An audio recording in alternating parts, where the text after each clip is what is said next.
Thank you very much, Madam Chair. How's my audio? Good. I'm going to speak briefly to both items.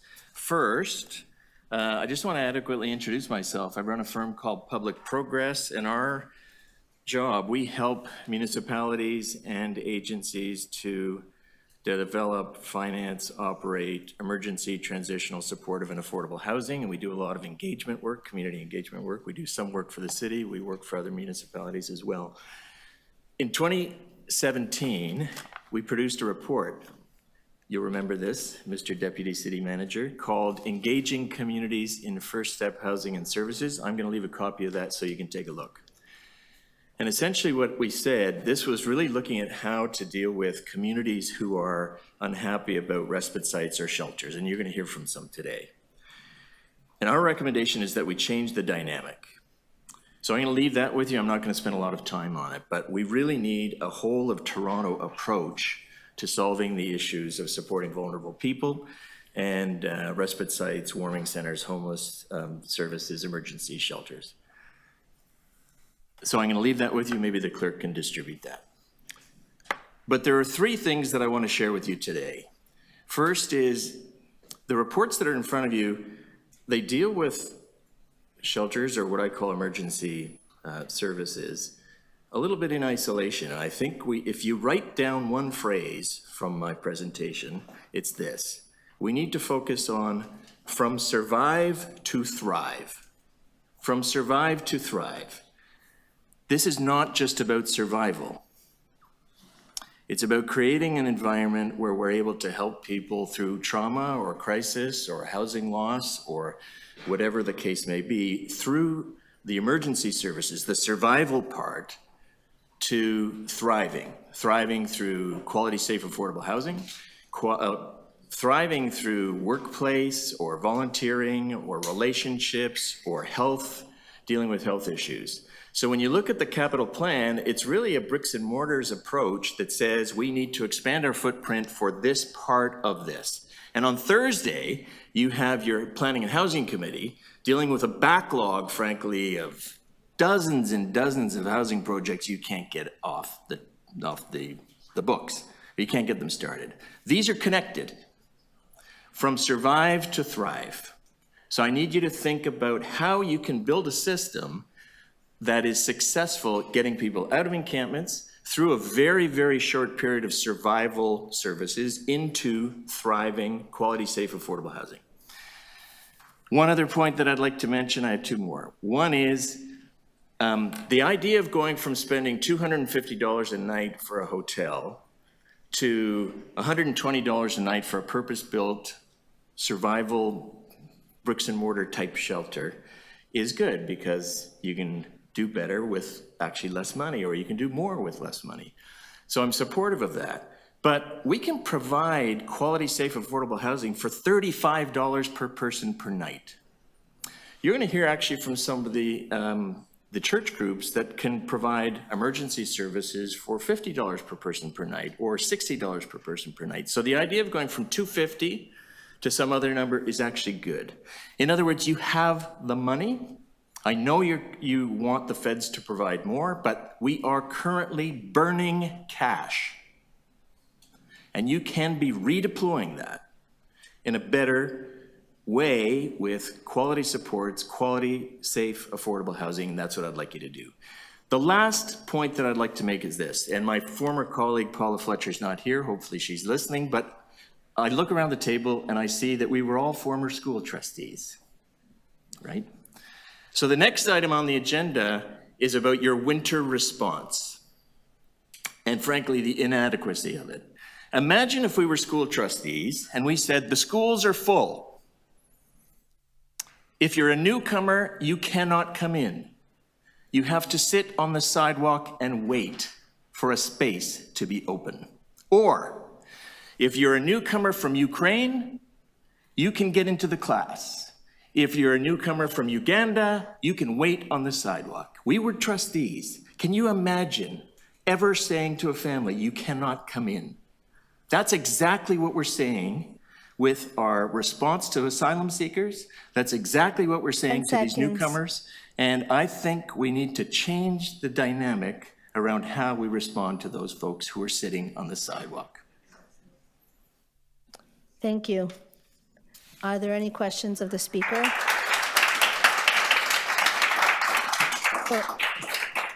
Go ahead, Councillor Carroll. Yes. Okay, so I'm assuming that I don't know if that was your finish or you had a couple more sentences. No. So if there is no space, and you know, that's the reason, the person knocking on the door could be not from Uganda. Right. Tell me more about your plan that would allow us to, for $35, not have to say no. $35 is quality, safe, affordable housing. If you expand your MURA program, you can acquire properties at a lot cheaper than developing them and actually use that as a housing supplement. You've already created what I call TOB. You know, you have COB? Yeah. You've already now created TOB, which is the Toronto, Ontario Housing Benefit. Nobody else calls it that. You've already done that. That is the cheapest way of getting people into quality, safe, affordable housing right now. You could expand that tomorrow. You could do that. Now, you can ask the feds for money later, but you could do that tomorrow. You can top that onto MURA. In terms of vacant buildings, I'll say this. There are vacant buildings sitting out there right now that we are heating. I know this. And I've spoken to your staff about buildings that are city-owned or owned by Toronto Lands Corporation, and we all know Toronto Lands Corporation. I know there are buildings that are sitting vacant that could be repurposed as part of that emergency survival service. That could be done virtually within weeks. But would still require funds. For something like that, you're looking at probably $50 per person per night. Because you know we're currently in the hole this year for $1 billion. Councillor, Just saying. you and I have dealt with public finance in our careers. You and I have fought those fights together. Yep. We have fought. We would never say to children, you must sit on the sidewalk while we negotiate with the province for education funding. We would never say that. We just wouldn't say that. Yeah. We never have, we never would. That's why I'm suggesting that we deploy the resources that you have with other agencies and community supports, which you'll see. You know, the interesting thing is a lot of neighborhoods don't want newcomers or shelters or respite sites. There are dozens of church groups who do want those folks. Let's back them up and give them the money they need. It works out to be about $50 per person per night, which is nothing. Okay, I'm still struggling with the money that I have because we're still $1 billion in the hole. So I'm just struggling with that part of the answer. There's still the $1 billion to figure out. As fast as we can, we're trying to. I'm suggesting that you spend less of the $250 per person per night and more of the $50 per person per night. That, I think, would be very helpful. Now, your staff are also 100%. recommending that. 100%. I think we should do that. 100%. Thank you. Questions of the deputant?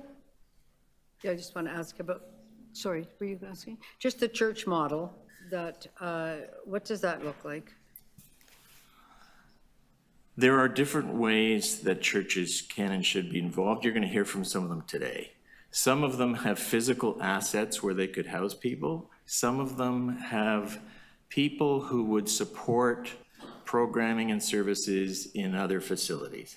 I've worked with some Christian groups before where they'll actually run respite sites or they'll run warming centers, physically run them, and others where they don't have the volunteer or the staff base and they can only provide the physical assets. So each one of these would be somewhat different, but the cost to do it is less. Now, not everyone would feel comfortable going to a church or going to a mosque or going to a faith-based place, and that's fine. You know, people do need options, but and it's not just churches, it's ethnocultural or different affinity groups could also provide that kind of support. Just want to be clear, I hear what you're saying about delivering the services, but I also want to be clear, you think that, I hope you do, that the federal government should be giving us a fair chunk of change in order to assist in the provision of these services. So, as they do with we've worked on many issues together around the table, and I hope you take this in the nicest possible way. In June, council passed a motion asking the federal government for money, and they ostensibly announced the money. I don't think the money's actually been delivered. The agencies who were actually supporting people on the sidewalk didn't see it, right? So they feel detached from this intergovernmental, Yeah. thing that's going on. I Those hear you. agencies did not get the money. I hear you. So, My question is, do you believe that they should pony up? yes, 100%. 100%. 100%. You In believe- fact, I think it's completely inconceivable. If you're Ukrainian, I have Ukrainian family, I've supported families. You get $3,000 per adult and $1,500 per child when you arrive. That's the fact. If you arrive from Uganda, you don't. You get the sidewalk, and then eventually you get COB. That's still good money, but those are completely asymmetrical. I could call them racist, but I'm just going to call them asymmetrical. So yes, I believe the Feds should put money into it. 100% the Feds should put money into it. Okay. So let's go, Clarifying. but let's not fight with them while people, in other words, while people are on the sidewalk, let's take care of folks who are there while we can. That's my compelling evidence, Madam Chair. Correct. Thank you. What do you do in your role with other organizations to get that money from the federal government? I do work with various nonprofit groups who are communicating with the federal government, but they haven't authorized me to tell you exactly what, but I am absolutely, definitely engaged on this on a daily basis. Trying to get federal money and trying to get city money and trying to get city land and trying to get federal land. I'm working on it absolutely 100%, Councillor. No, I understand the city has a lot of money, putting in a lot of land, we've got modular, but it really has to do with what the approach is to the federal government, if you think they feel any pressure. I'm not sure they feel any pressure from the community. You're having a hard time Not a answering. question. No, it's not a question, but that's Do you think they're feeling any pressure from the community? not enough. Okay, thank you. Thank you. Questions to the deputant? Go ahead. I know we're at time, so I don't want to, just one question. I mean, I listened to your deputation, but do you feel the city has done enough? I mean, based on the presentation we just heard, per capita, Toronto has contributed a lot of resources, money to this underhoused issue that we're facing.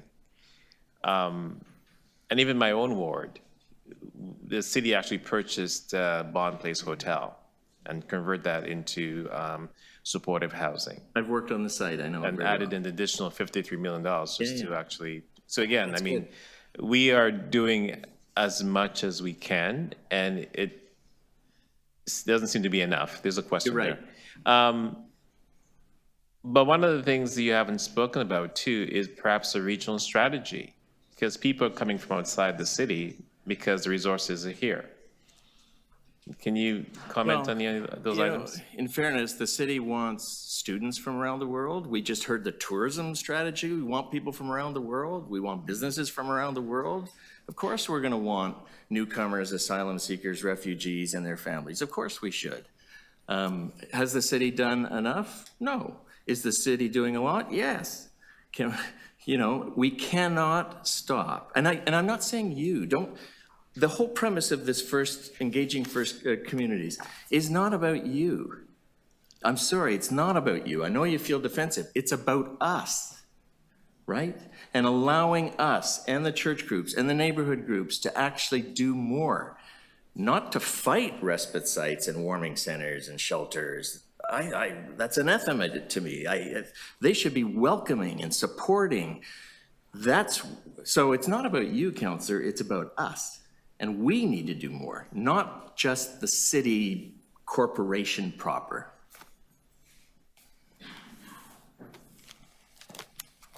Thank you. If there are no further questions of the deputant, we are at 12:30. Committee will take a break until 1:30 PM, at which time we will continue with deputations. Thank you for being here.